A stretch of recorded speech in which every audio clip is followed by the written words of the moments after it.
Hello, কেমন আছো সবাই? আমি পৃথা। এই রোদ ঝলমলে গরমের দিনে হিমাদ্রির ভাষায় একদম চরম একটা হেলদি ব্রেকফাস্টের রেসিপি নিয়ে আমি চলে এসেছি। আমরা রোজ তো খাই এমনি ওটস ভিজিয়ে আমি ওভারনাইট সোক করে খাই। আর আমরা নয়, ওটা হবে আমি। হ্যাঁ, আমি খাই। হিমাদ্রি তুমিও খেতে, কিন্তু এখন খাও না। হ্যাঁ, তো যাই হোক, হিমাদ্রিকে আমি আজকে ভাবলাম একটুখানি ওটস খাওয়াবো, তাই জন্য ওটসের চিল্লার বানাবো। ওটসের চিল্লার? হ্যাঁ, এই ভিআইপি মার্কেটের সামনে আমি সবসময় চিল্লার খেয়েছি, কি সুন্দর খেতে একটা টেস্ট জিনিস হয়। বেসনের, কিন্তু ওটসের হয়। ওটসটাকে না অনেকেই তোমার আমি যত ইউটিউবের রেসিপি দেখেছিলাম সবে তো তোমার একটুখানি রোস্ট করে নেয়, কিন্তু আমাদের এই ওটসটা, এই যে অরিজিনাল কি বলে এটাকে হিমাদ্রি? এটাকে বলে এমনি ওটস না, এটা কি নাম আছে? যাই হোক, এইটাকে ওল্ড ফ্যাশন ওটস। সরি, হ্যাঁ, ওল্ড ফ্যাশন ওটস। আমি দেখলাম যে আমি তো এমনি ভিজিয়েই খাই, আর আমি এটাতে এমনি করেও যখন চিল্লার খেয়েছি আমার কোনো প্রবলেম হয়নি, তাই জন্য আমি এটাকে আর রোস্ট করবো না। আচ্ছা, আমি একটা প্রশ্ন করতে পারি? খেতে টেস্ট হবে তো? খুব টেস্টি। কিন্তু আচ্ছা, আরেকটা প্রশ্ন, সাথে ওই চাটনিগুলো থাকবে তো? ওটাই তো একটা মজা।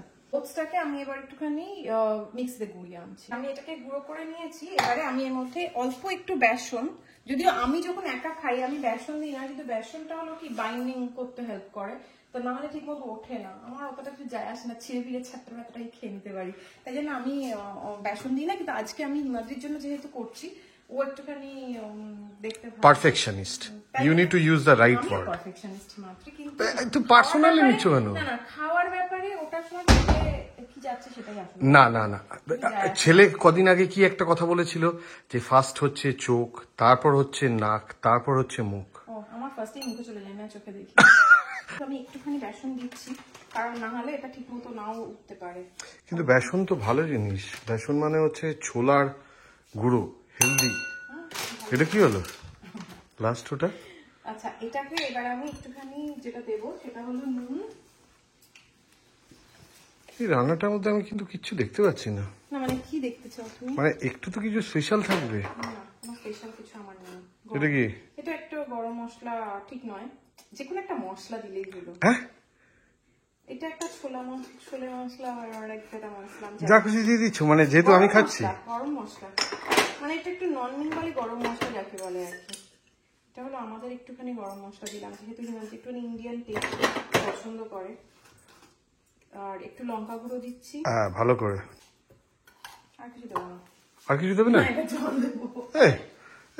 ঢপবাজি রান্না হচ্ছে কিন্তু এটা। দেখা যাক। পেঁয়াজ, টমেটো আর কাঁচা লঙ্কা কেটে রেখেছি।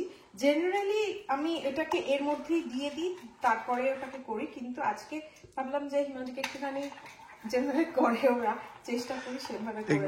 মনে আছে তো ভিআইপি মার্কেটের সামনে ওই কোনাটায় বসে চিল্লারের লোকটা, হওয়ার পরে হাত দিয়ে পেঁয়াজটাকে কিরকম উপর দিয়ে সাট করে টেনে দেয়। তাহলে আর কি হলো? আচ্ছা, অনেকে কিন্তু এর মধ্যে সুজিও দেয়, আমি আর সুজি দিচ্ছি না। এটা মোটামুটি এরকম একটা কনসিস্টেন্সি করলাম। আমি তেল দেবো। কড়াটা গরম আছে তো? এনাফ? আমি করছি তো। ঘ্যাম মনে হচ্ছে। ঘ্যামের কথা নয়, তুমি যখন রান্না করো তখন আবার পেন্টিং? তুমি তখন বলতে দাও না। পেন্টিং? এখনো পেন্টিং এর ভূত তো যায়নি, একটা দেওয়াল হয়ে যাওয়ার পরেও। আমি এসব কথা আনসার দিলাম। আমি এবার এইটা এর মধ্যে একটু দিয়ে দিচ্ছি। খুব একটা অ্যাপেটাইজিং লাগছে না কিন্তু দেখতে। হার্ট শেপ বানাচ্ছ নাকি? তোমার প্রতি ভালোবাসা আমার উঠলে হয়েছে, হজম হলে হয়। এর মধ্যে আমি এবার পেঁয়াজগুলো একটুখানি আমি ধনে পাতা ছড়িয়ে দিচ্ছি।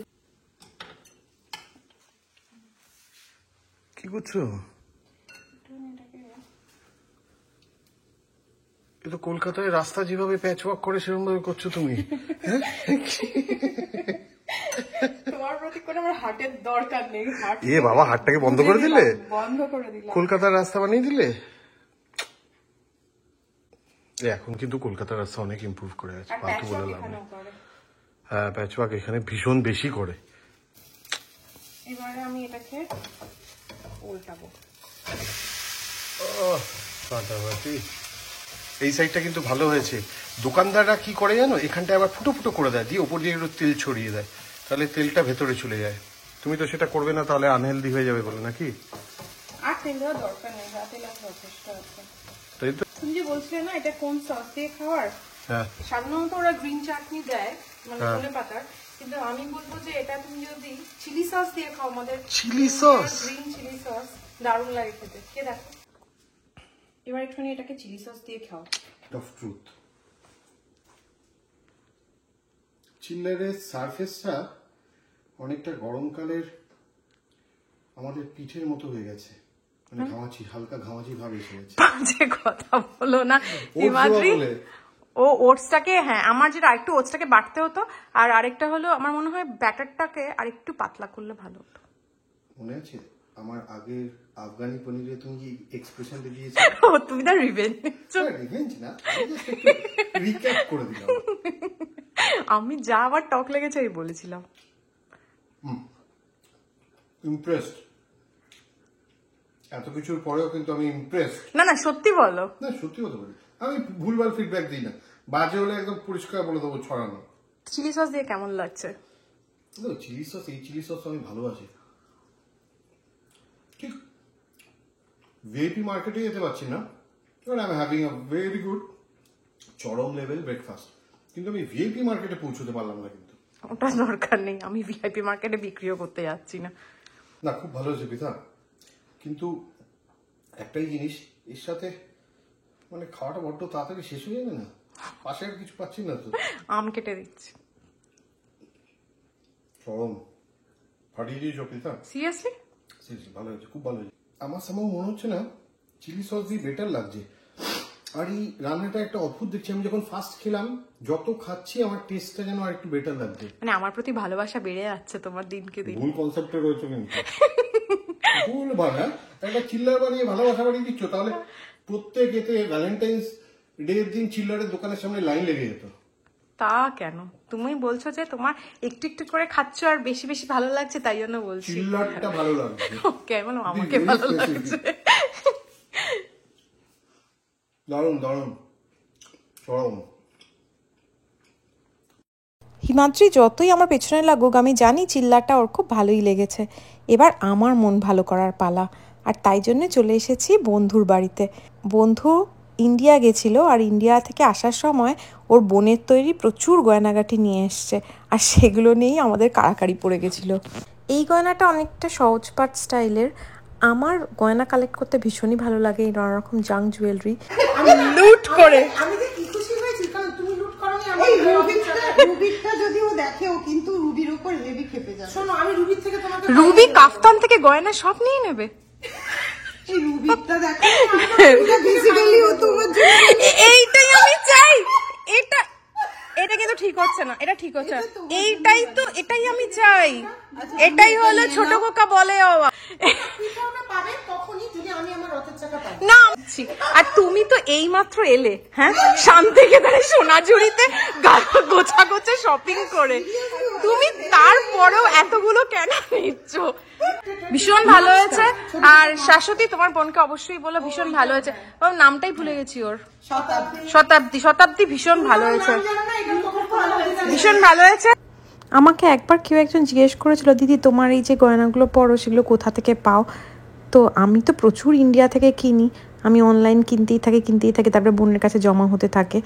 আর এইরকম যদি কারোর বোন বা দিদি এরকম নানা রকম সুন্দর সুন্দর গয়না তৈরি করে, সেগুলোও আমরা এখানে প্রায় লুটপাট মতো করে নিই। ভালো করেছে। আঁকার জিনিসগুলো সবই ওর। এই না, আমাদের এখানে এই সময় ঠিক সন্ধে হওয়ার মুখে মুখে আকাশটা এত সুন্দর লাগে দেখতে, হাঁটতে হাঁটতে মনে হয় যেন তাকিয়েই থাকি, আর কখনো কখনো মনে হয় একটুখানি ক্যামেরা বন্দি করে রাখি যাতে তোমাদের সঙ্গেও শেয়ার করতে পারি। এইরকম একটা সুন্দর সন্ধ্যায় কয়েকজন বন্ধু এসেছিল, আর জমে উঠেছিল আড্ডা, খাওয়া দাওয়া আর একটা গানের আসর। ভাবলাম যে সেই গানের আসরের কয়েকটা গান তোমাদের সঙ্গে শেয়ার করে আজকের ভিডিওটা শেষ করি। संभल जा जरा, फिर मोहब्बत करने चला है तू दिल, यहीं रुक जा जरा फिर मोहब्बत करने चला है तू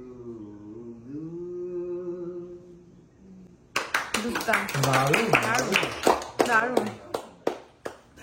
সুখেরও স্বপ্ন ভেঙো না কো, কেন দূরে থাকো, শুধু আড়াল রাখো।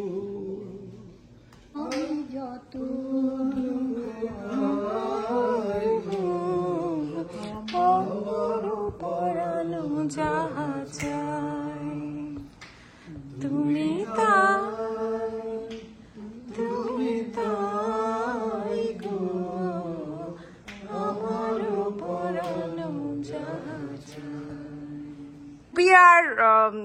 তোমার বর, হ্যাঁ ডুয়েট। আমি রাজস্বী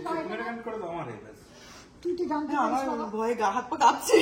পাগল হাওয়া বুঝতে না রে, ডাক পড়েছে কোথায় তারে। ভীষণ ভালো, ভীষণ ভালো।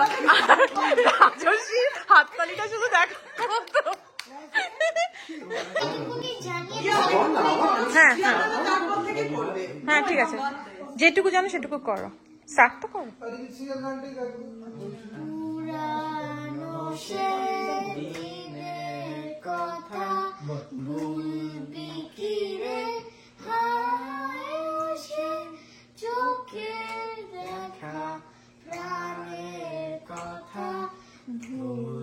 সে কি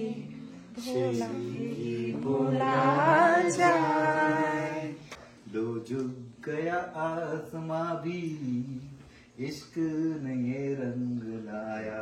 अरे बाबा। ओ प्रिया ओ प्रिया। আচ্ছা একটু রুবির দিকে তাকিয়ে করো। जो सपनों में आया कौन है जो दिल में समाया। लो झुक गया आसमां भी इश्क ने ये रंग लाया। দারুণ দারুণ। গানে গল্পে খুব সুন্দর সন্ধে কাটলো আজ। এটা ইম্পর্টেন্ট নয় যে কে কত ভালো গান গায়, মনের আনন্দে গান গাওয়াটাই আসল কথা। গান হলো একটা সাধনার বিষয়। গান শিখতে অনেক সাধনা, অনেক সময়ে শিক্ষার দরকার হয়, কিন্তু তবু আমি শুধু একটাই কথা বলবো, যদি বাচ্চাকে বাংলা গানের প্রতি আকর্ষিত করতে চাও বা ভালোবাসা জন্মাতে চাও বা ওদের অজান্তেই গান শেখাতে চাও, তাহলে খুব বেশি করে বাংলা গান বাড়িতে শোনো আর বাচ্চাদেরকে শোনাও। দেখবে অটোমেটিক্যালি ওরা কিন্তু কিছু কিছু বাংলা গান নিজেরাই শিখে যাচ্ছে এবং ওরা জানতেও পারছে না। তো যাই হোক, আজকের ভিডিওটা এখানেই শেষ করছি। খুব ভালো থেকো, খুব তাড়াতাড়ি ফিরছি একটা দারুণ ভিডিও নিয়ে, ভীষণ অ্যাডভেঞ্চারাস একটা ভিডিও নিয়ে। ততক্ষণের জন্য বাই বাই।